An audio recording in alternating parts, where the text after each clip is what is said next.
என்ன சார், இப்படி எவ்வளோ நேரம் பார்க்கலான்னு இருக்கீங்க? நீங்கள் பார்த்துக்கிட்டே இருந்தா எனக்கு ஒரு மாதிரியா இருக்காதா? அதுவும் மூஞ்சிய உங்கள் மூஞ்சிக்கு நேரம் திருப்பி வச்சு பார்க்குறீங்க. ஒரு மாதிரியா இருக்குல்ல கார்த்தி? என்ன கார்த்தி, உங்களுக்கு என்ன போக போக வயசு திரும்பிக்கிட்டே இருக்கா? எனக்கென ஏற்கனவே பிறந்தவ இவளோ. என்னடா அது புதுசாக இருக்கு?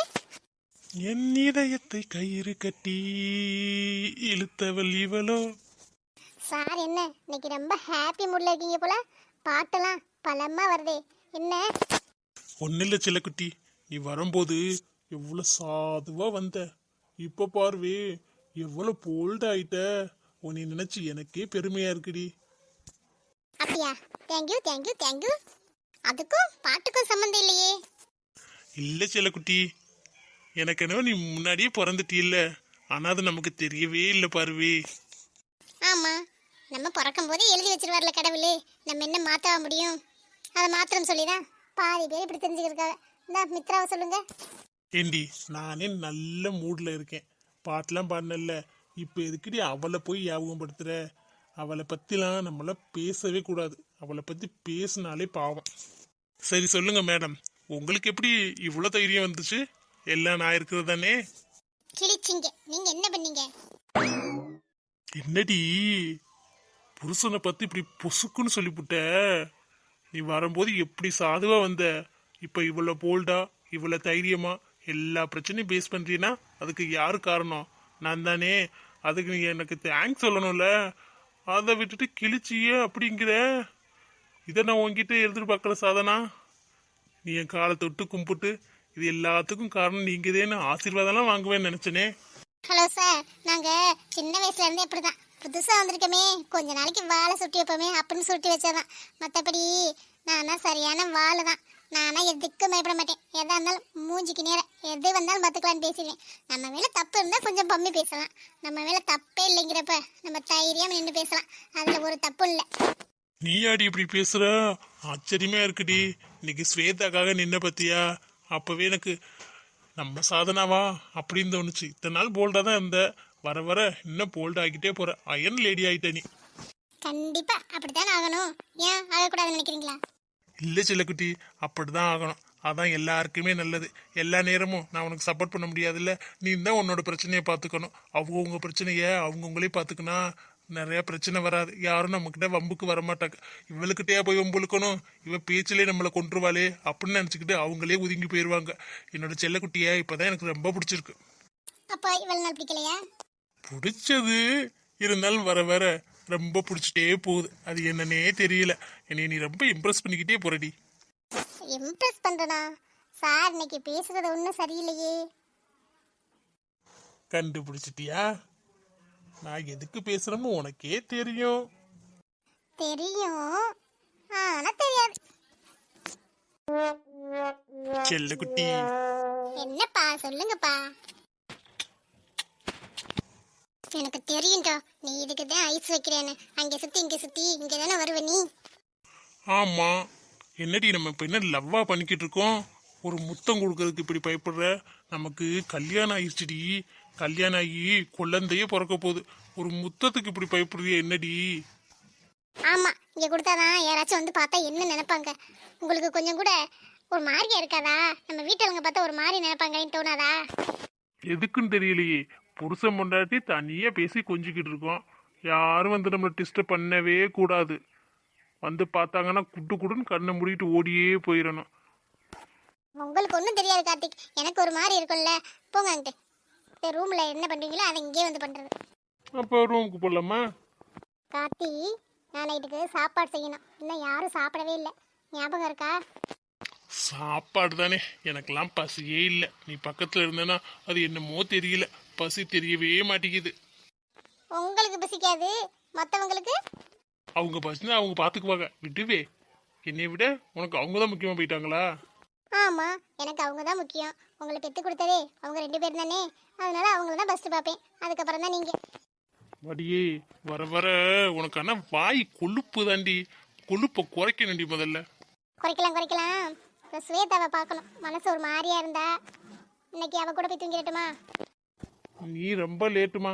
நான் வரையில அவளை பார்த்துட்டு தான் வந்தேன். அவ தூங்கிட்டா.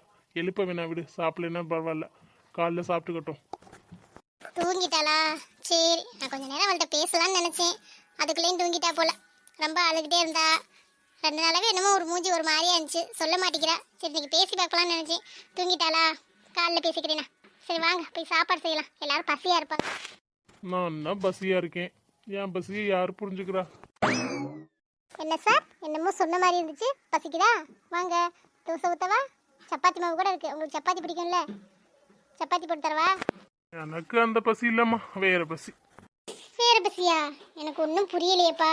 என்னப்பா புதுசு புதுசா வேர்த்து கிரகவாசி பேசுற மாதிரி பேசுறீங்க? மனுஷங்களுக்கு புரியுற மாதிரி பேசினாதான் புரியும். மனுஷ பாச கத்துக்குங்க முதல்ல. ஓ அப்படிங்களா மேடம், இப்ப நான் என்ன சொன்னோம்னு உங்களுக்கு அப்ப புரியல. அச்சோ, சத்தியமா புரியல கார்த்தி. புரியாம மாதிரியே நடிக்கிறேனா? புரியல, இனிமே புரியுற மாதிரியே பேசுங்க. வாங்க போய் சாப்பிடலாம். அடியே, உன்னை என்னதாண்டி சொல்றது? வர வர இவ்வளவு வாயா வந்துட்ட நீ. என் பொண்டாட்டி இவ்வளவு அமைதியா இருக்காளே, இவளை வச்சு என்ன பண்ண போறோம்னா நினைச்சேன். அது ஒரு காலம் மாதிரி, இப்ப இந்த வாயாடியை வச்சு என்ன பண்றதுங்கிற மாதிரி தோணுது. தோணும் தோணும், என்ன பண்ணலான்னு யோசிச்சுட்டே இருங்க. நான் வரேன், பாய். இருடி, நானும் வரேன், கிச்சன்ல உன் கூட வந்து ஹெல்ப் பண்றேன். யாருப்பா நீங்களா? நீங்க என்ன ஹெல்ப் பண்ணுவீங்கன்னு தெரியும். நீங்க உங்க வேலையை பார்த்துக்கிட்டு பேசாம இருங்க, நானே செஞ்சு கொண்டு வரேன். இல்லடி, சப்பாத்திலாம் தேய்ச்சின்னா கை வலிக்கும், கையெல்லாம் புடிச்சு விடுவேன், ஒத்தாசையா இருக்கும்ல. அதெல்லாம் சாப்பிட்டுட்டு நைட்டு தூங்கும் போது பிடிச்சி விடலாம், என்ன ஓகேவா? அப்போ ஓகே செல்லக்குட்டி, நம்ம ரூம்ல வந்து பிடிச்சி விடுறதுன்னா நான் வாட்டுக்கு ஹாயா பிடிச்சி விடுறேன். உங்களுக்கு காரியம் ஆகிறதுனா மட்டும்தான் விடுவீங்க. சரி சரி போ, வேமா சாப்பாடு செய், சாப்பிட்டு தூங்கணும், தூக்கம் வருது. வரண்டா, உனக்கு வராது, இரு நைட்டு இருக்கலாம். என்னடா, உங்க வீட்டுல ஃபோன் பண்ணி சொல்லியும் இன்னும் உன்னை பார்க்க வரவே இல்லை. உங்க வீட்லயே உனக்கு அவ்வளவுதான் மரியாதை. இப்படி தருதலை பிள்ளைய பார்த்தா யாருதான் மதிப்பாங்க? இந்த அம்மாவே வரவே இல்லை. எல்லார்ட்டையும் அசிங்கப்பட வேண்டியதா இருக்கு. இந்த மித்ரா தம்பி தம்பின்னு சொல்லிக்கிட்டு இருப்பா, அவ தானே பிளானே போட்டு கொடுத்தா, அவளும் பார்க்க வரல. நம்மளை இங்கேயே உட்கார வச்சிருவாங்களா? ஹலோ சார், என்னோட தம்பியை எதுக்கு பிடிச்சி வச்சிருக்கீங்க? வாக்கா, வந்துட்டியா? நல்லா கேளுக்கா, நீங்க நைட்டே வருவீன்னு நினைச்சேன், இப்பதான் வாரிய 2 பேரும். என்னதான் பண்ணீங்க? நைட்டே வந்திருந்தா நான் வீட்டுக்கு வந்திருப்பேன்ல. நீ பண்ண வேலைக்கு பதறி அடிச்சுக்கிட்டு ஒடியாருவாங்களாக்கும், இப்போ வந்ததே பெருசு. நீ சும்மா இருமா, தம்பி எதுவும் பண்ணியிருக்க மாட்டேன். சொல்லுங்க, எதுக்கு பிடிச்சி வச்சிருக்கீங்க அவனை? ஏன் தெரியாதா? ஆள் இல்லாத வீட்டுக்குள்ள புகுந்து என்னத்தை எடுத்தான்னு தெரியல, அதுக்கு என்ன கம்ப்ளைண்ட் பண்ணா நல்ல நொங்கு நொங்குன்னு நாறு பிக்கிற மாதிரி பிச்சு. ஒரு பொம்பளை புள்ள பேரை அபாண்டமா பழி போடுறேன். இவன் என்ன பண்ணலாம்? என்ன புள்ள பெத்து வளர்த்துருக்கீங்க? அவங்க கேஸ் வேணான்னு சொல்லிட்டாங்க, பொம்பளை புள்ள பிரச்சனை, அவன் வாழ்க்கை போயிடும் அப்படின்னு. அதனாலதான் எஃப்ஐஆர் போடாம உட்கார வச்சிருக்கேன். போய் புத்திமதி சொல்லுங்க. இல்லை சார், அவங்க எஃப்ஐஆர் போட வேணாம்னு சொன்னாலும் பரவாயில்ல, நான் கம்ப்ளைண்ட் கொடுக்குறேன். அவனை உள்ளே வைங்க, வெளியில் விடாதீங்க. இந்த பிள்ளைய பெற்றதுக்கு நான் ரொம்ப அசிங்கப்பட்டு போயிட்டேன். இன்னும் எவ்வளோ பட வேண்டியது இருக்கோ தெரியல. நானும் ஒரு பொண்ணை பெற்று வளர்த்துருக்கேன். என் பொண்ணை யாராச்சும் தப்பாக படுத்தலாம், எனக்கு கோபம் வரும்ல, அந்த மாதிரி தான். இவனை வெளியிலே விடாதீங்க, அதை சொல்கிறதுக்கு தான் நான் வந்தேன். என்னம்மா பேசிக்கிட்டு இருக்கேன்? நீ இங்கே வந்து உன்னை சொல்லி தானே கூட்டிகிட்டு வந்தேனா? நீ சும்மா இருடி, உன்னை யாராச்சும் அந்த மாதிரி தப்பாக சொன்னாதான் உனக்கு தெரியும். நீ முதல்ல போமா. அவனை கூட்டிகிட்டு வந்தேன்னு வச்சுக்க, உனக்கும் வீட்டில் இடம் இல்லையே சொல்லிட்டேன். கூட்டிகிட்டு வந்தால் அப்படியே 2 பேரும் எங்கேயாச்சும் போயிருங்க. சார், ஏதோ சின்ன பிள்ளை தெரியாமல் தப்பு பண்ணிட்டான், இந்த ஒரு தடவை மன்னிச்சு விட்டுருங்க. அவங்க தான் கம்ப்ளைண்ட் எதுவும் வேணான்னு சொல்லிட்டாங்கல்ல, நான் புத்திமதி சொல்லிக்கிறேன். அவன் இந்த மாதிரிலாம் பண்ண மாட்டேன், ஏதோ அந்த பொண்ணு மேலே இருந்த ஆசையில் அப்படி பண்ணிட்டேன், கல்யாணம் பண்ணிக்கலாம் அப்படின்னு, மற்றபடி ஒன்றும் இல்லை.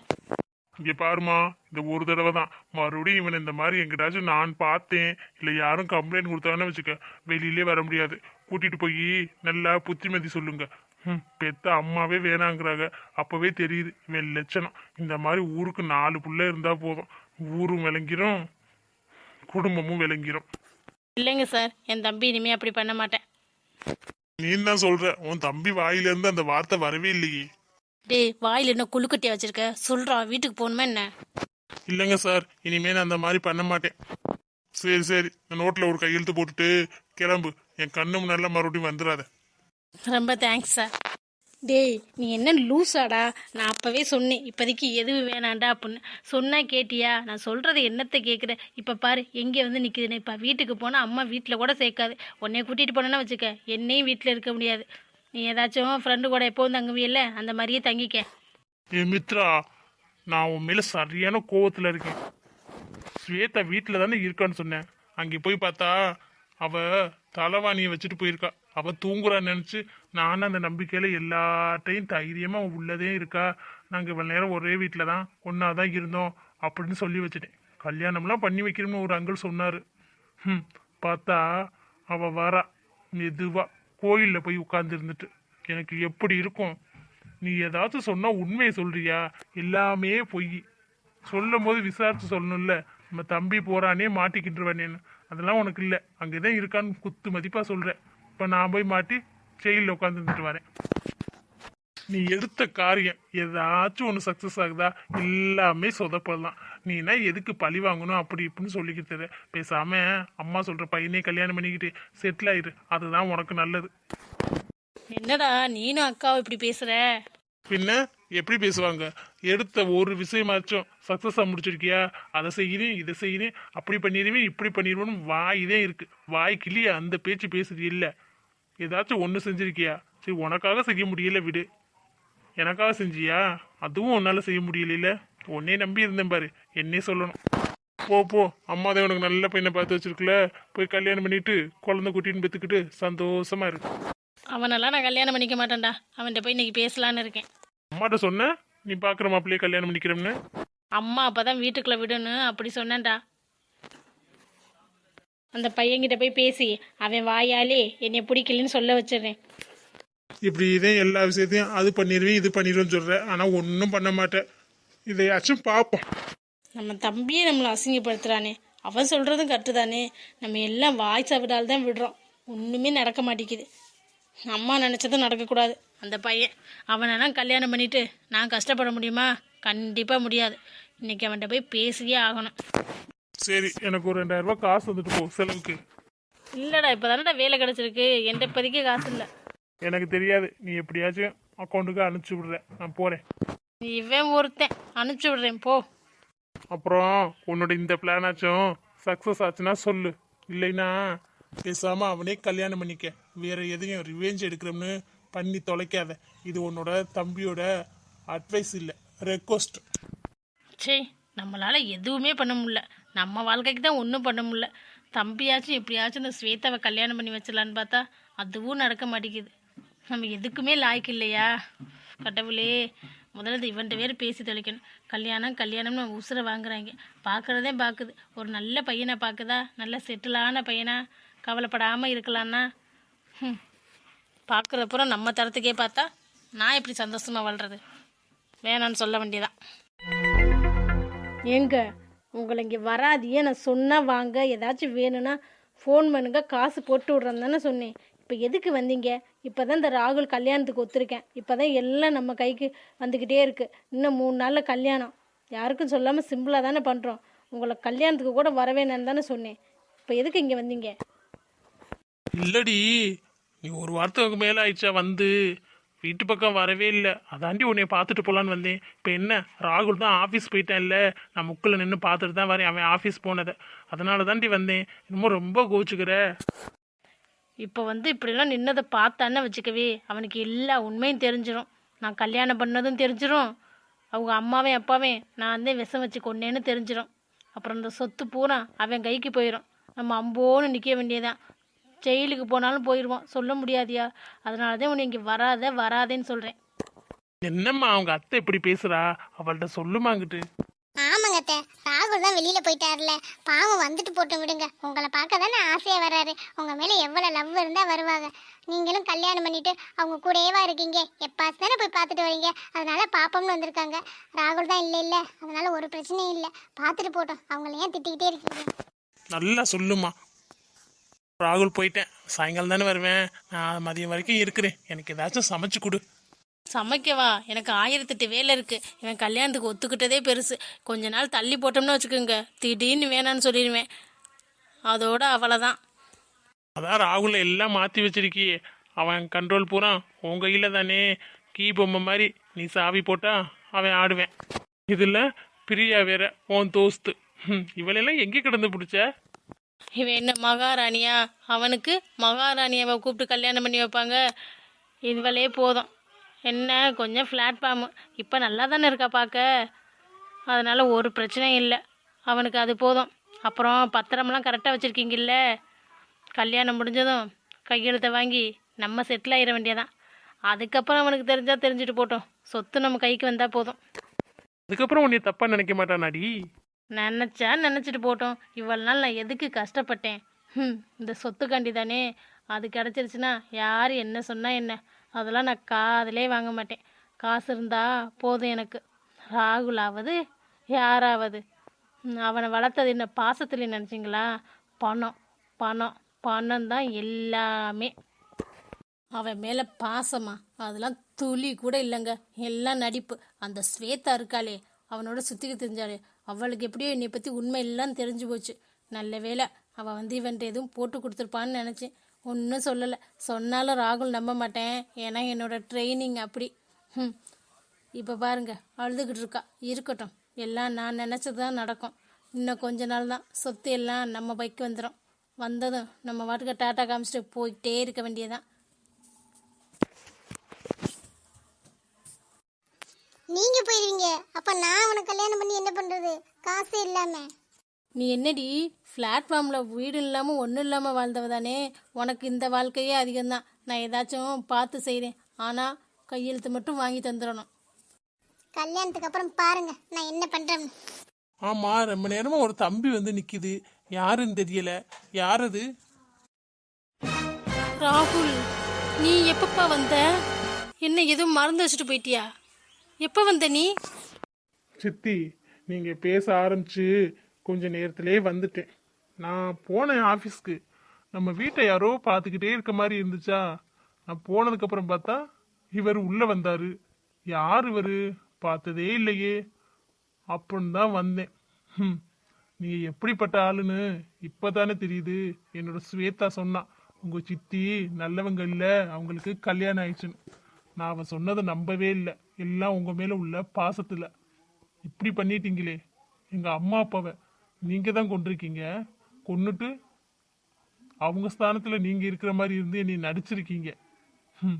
பாசம் கூட பொய்யாயிடுச்சுல்ல. பணம் தான் எல்லாம் உங்களுக்கு. இல்லைப்பா, நீ ஏதோ தப்பாக கேட்டுட்ட, தெரியாமல் பண்ணிட்டப்பா. இந்த சித்தியை மன்னிச்சுக்கப்பா. தெரியாமல் பண்ணிட்டீங்க. எப்படி இந்த வார்த்தை உங்களுக்கு சொல்ல மனசு வருது? சொத்தை கேட்டிருந்தா எங்கள் அம்மா அப்பாவே எழுதி தந்திருப்பாங்களே. அவங்கள கொல்லணும்னு என்ன அவசியம் இருக்குது? எனக்கிட்டையும் கேட்டிருந்தா நானே இப்போ கூட கையெழுத்து போட்டு கொடுத்துருப்பேனே. எதுக்கு இப்படி பாசம் காட்டி வேஷம் போடுறிய? பத்தாதுன்னு இந்த இருக்காளே பிரியா, பணக்காரி, அவளை எனக்கு கல்யாணம் பண்ணி வைக்கணும். என் வாழ்க்கை எப்படி போனால் உங்களுக்கு என்ன? யாரையோ என் தலையில் கல்யாணம் பண்ணி வச்சு சொத்தை எழுதி வாங்கினா போதும். அதானே? ஸ்வேதா அவங்களை என்ன பண்ணா? நல்ல பொண்ணு. அவள்கிட்ட கேட்டிருந்தாலும் சொத்து அவளுக்கு முக்கியமே இல்லை. உங்கள்கிட்ட தூக்கி வீசியிருப்பா மூஞ்சில. இல்லை ராகுல், கவலைப்படாதீங்க, உங்களை போலீஸ்ல எல்லாம் நான் பிடிச்சி கொடுக்க மாட்டேன். அப்பாடா, இப்போதான் நிம்மதியாக இருக்கு. ஆனால் இனிமேல் இந்த வீட்டில் யாருக்கும் இடம் இல்லை. உங்களை நம்பினேன் பாருங்க, என்னை நல்லா பண்ணிட்டீங்க. என்னோட பத்திரத்தை எல்லாம் கொடுத்துட்டு இடத்த காலி பண்ணுற வேலையை வச்சுக்கோங்க. உங்களெல்லாம் போலீஸில் பிடிச்சி கொடுத்துருக்கணும். நீங்கள் பாசம் எப்படி காட்டிங்களோ தெரியல, ஆனால் நான் உண்மையான பாசம் தான் நினச்சேன். அதுக்காண்டி விடுறேன், பொழைச்சி போங்க. உங்களால் என்னோட ஸ்வேதாவை வேணான்னு சொல்லிட்டு இருக்கேன். உங்கள் மேலே உள்ள பாசத்தில் அது வேஷம்னு அப்போவே அவ சொன்னான். இந்த மரமண்டைக்கு தான் அது புரியலை. நீங்கள் பாசம் காட்டினதில் எல்லாத்தையுமே மறந்துட்டேன். இல்லைன்னா முன்னாடியே உங்களை பற்றி எனக்கு தெரிஞ்சிருக்கும். பரவாயில்ல, இப்போவாச்சும் தெரிஞ்சிச்சே.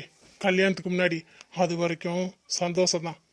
நான் ஆஃபீஸ் போயிட்டு வர்றதுக்குள்ளே யாரும் இந்த வீட்டில் இருக்கக்கூடாது. பத்திரம் எல்லாம் என் கண்ணு முன்னாடி வந்து இருக்கணும்.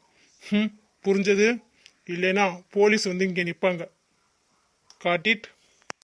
சரி ராகுல், நீ ஆஃபீஸ் போயிட்டு வா, பேசிக்கலாம். இல்லை, நான் ஆஃபீஸ் போகல. நீங்கள் போய் எடுத்துகிட்டு வாங்க, பேசிக்கலாம். இன்னைக்கு நான் லீவ் போட்டுக்கிறேன்.